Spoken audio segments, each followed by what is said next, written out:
Welcome to Honest Money. I'm going to admit freely that I'm intimidated today. We've got a podcast veteran and great actually content creator, Mashudu Modau.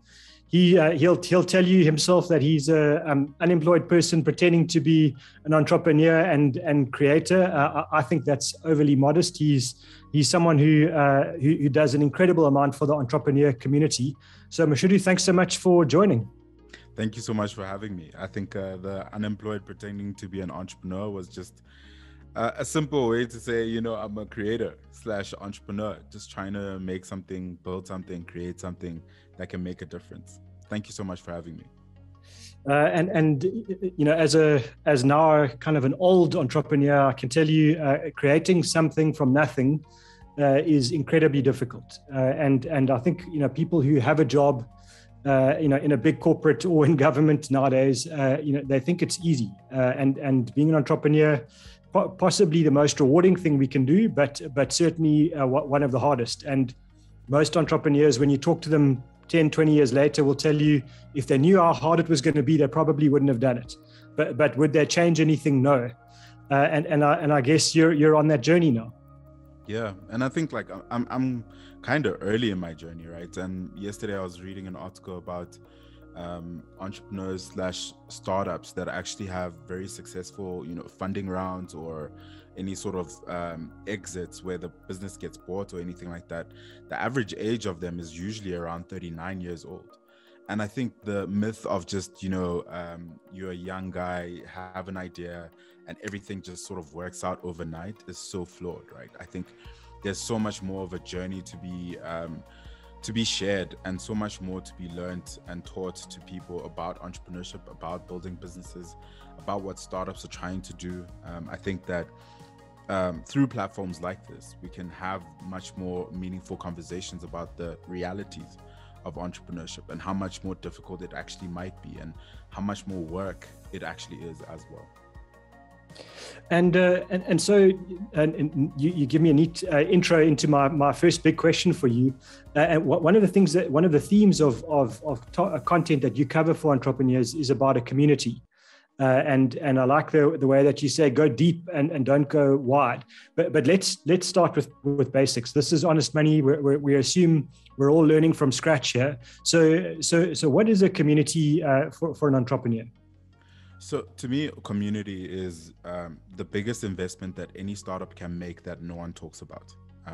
So it's building a base of evangelists, of people that deeply care about your brand, that really care about your product, and also become the people that try and help you become successful without having an economic benefit attached to them doing that, right? So how do you get a group of people to believe in something bigger than themselves and align themselves around the idea of what your business or what your product is supposed to achieve, right? So there's many businesses that have done this, whether it's Airbnb and other local businesses as well, where they focused on building meaningful communities where people are coming together around ideas that are bigger than themselves, connecting with each other to empower each other in some way, and also just making sure to do this around a certain brand in order to grow the thing that they are building as well.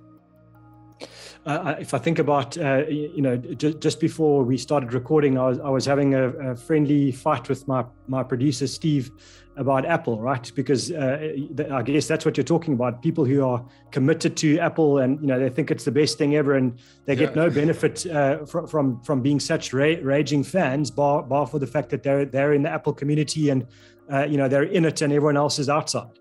Yeah, and I guess that's what you're talking about. Exactly. And I think, you've seen people use the word cult when it comes to Apple, right? Because it really feels like you're part of something that actually extends beyond just what you're doing, how you use your phone, what laptops you have, whatever it is.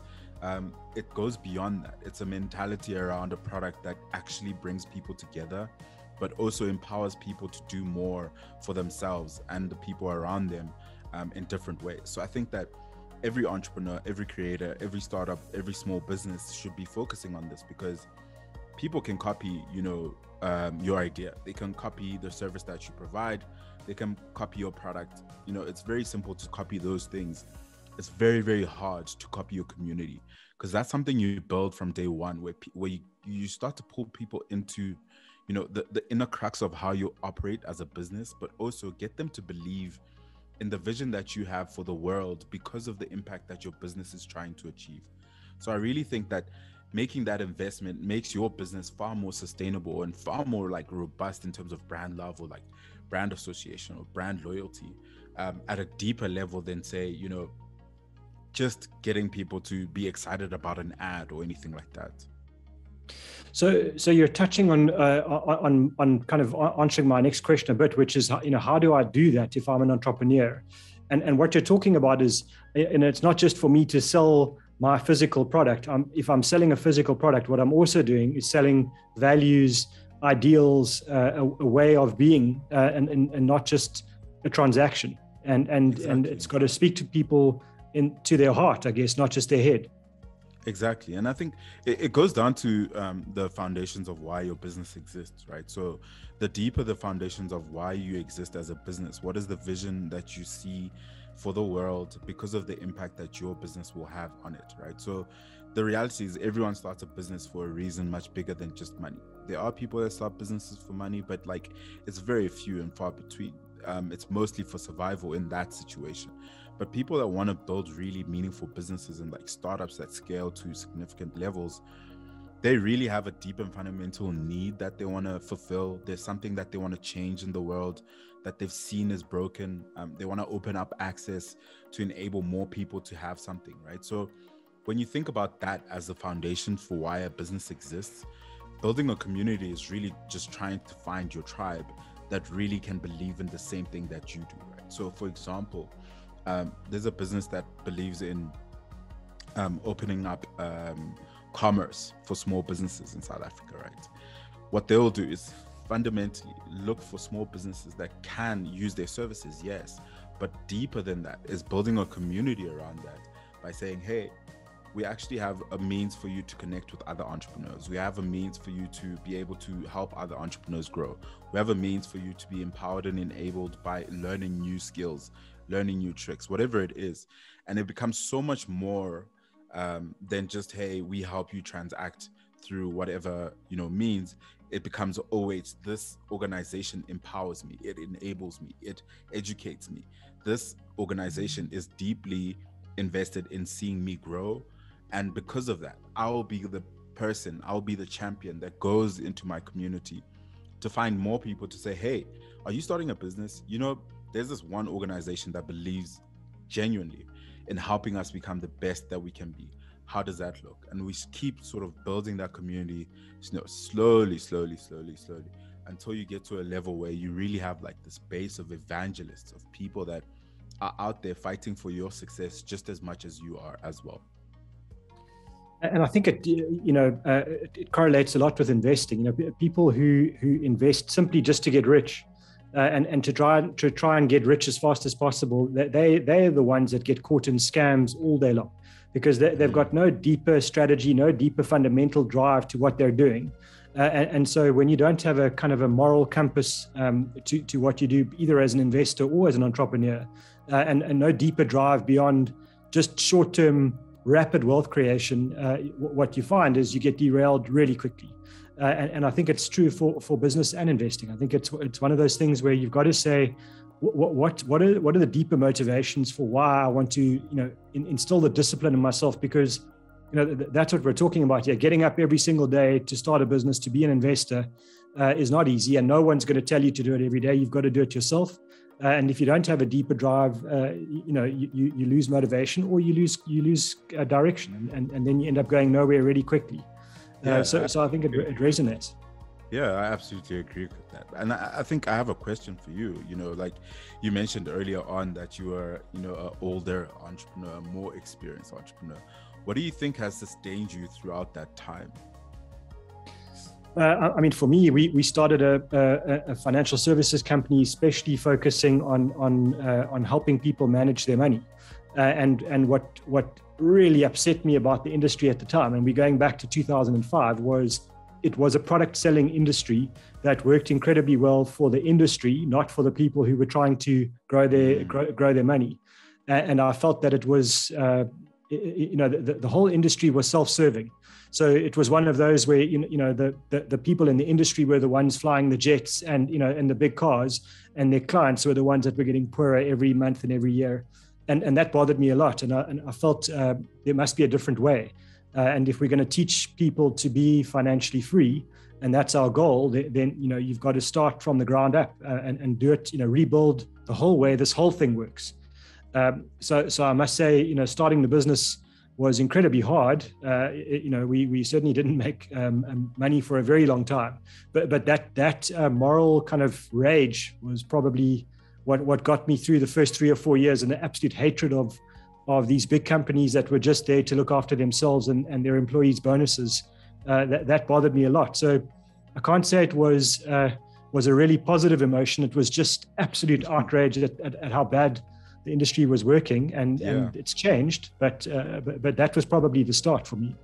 Yeah, but I'd imagine there's thousands of people, and possibly even millions, that think that, that feel the same way, that have that frustration that, maybe the industry isn't working necessarily for the people that need to benefit from it, and they can latch onto what you're saying. Like sitting here, I'm thinking, that's definitely meaningful and it's powerful. And I think a lot of people would feel the same. And that's how you build a community, by communicating this vision, this frustration, this possible solution, and trying to get people to believe in it and organize around it to actually build solutions for it as well. So it's not just a passive, I believe, and you just sort of sit down and you never actually engage with it. You have to believe enough to say, you know what, I want to actually help in this cause to be able to change this thing in this situation that's actually broken. So I think community is the beginnings of a movement to actually change the way the world works in some small way. So whether that's in investment culture, in financial planning, in small business management, whatever it is, you can build communities simply based off of those really, really core beliefs that you have. And I think that's an amazing one. And I think, listening to you while we're going through this, it strikes me that you have to do this with integrity. You have to be someone that says, these are real for me. These are core values as the entrepreneur building my community, because, it's easy to assume that people are stupid and they're not. They'll smell a PR spin very quickly, and they'll pick you out. And I think if you do this with integrity, you can take people along with you on the ride that you're on, and you can make mistakes. If you make mistakes for the right reasons, people forgive you. But if they figure out that you're trying to shaft them, for your benefit, that community turns on you really quickly, and we've seen that around the world. I'm thinking of Robin Hood recently. They kind of had this great community, and everyone loved them until they didn't, because they felt Robin Hood were shafting their customers, and exactly. That outrage is palpable still. I think it'll burn them for a long time. And you think of the core reason why people were angry. They felt that they betrayed their values, right? So Robinhood is one of those startups that openly communicates what they believe in, and like transparency is a big part of it, right? So transparency, communicating with their customers, being in touch with the people on the ground, and being able to empower those people to make their own decisions. Seeing how that community completely said, no, this is not okay. You guys cannot change the rules right now, and forget the rules. You cannot change the values of the platform, and therefore really break the community apart, right? Because you've set a certain tone for what this community actually believes in, how they operate and how they do things. And then when you go against that community can revolt very quickly. So I think it can also be a tool for accountability for the company to stay true to the values, the vision, and also the principles through which they run their businesses as well. So I think you're making one powerful point here. Is these are not paid people that you're paying or giving stuff to, material benefit to be part of a community. This is taking them along the journey with you, and you do it from a place of good. In other words, you try and help, and as long as you're trying to help, everyone can benefit. So it strikes me that someone starting out shouldn't be listening to this to say, well, I don't have a budget to go and pay a group of people to be my cheerleaders. This is not that. This is about saying, I have budget to build my business. I can communicate basically for free on social media, if nothing else, what I'm doing, and use the few contacts I've got to grow into more contacts just by creating the set of values, and then use that to kind of create greater awareness. And the more free, honest cheerleaders you have, the quicker this will expand. Exactly. And I think that's a PowerPoint. Yeah, and I always say that you can pay for attention. Every single social media platform, every entertainment platform is built for brands to buy the attention of customers, right? But you can't buy community. You have to earn that, right? So you can buy audience, you can buy attention, but you have to earn a community. And earning a community usually takes a lot of time, but more so a really big vision that people can sign on to, latch onto, and really take action on. So I really think that it starts from really refining why you want to do what you do, and being able to communicate that to the people that really need to understand it, so that they can actually jump on that movement. So Mashudu, we're burning through time like I burn through money. And so I want to ask you, knowing what you know today and the lessons you've learned, what would you say if you were able to meet your 18-year-old self? What would be the one kind of lesson you'd love to impart?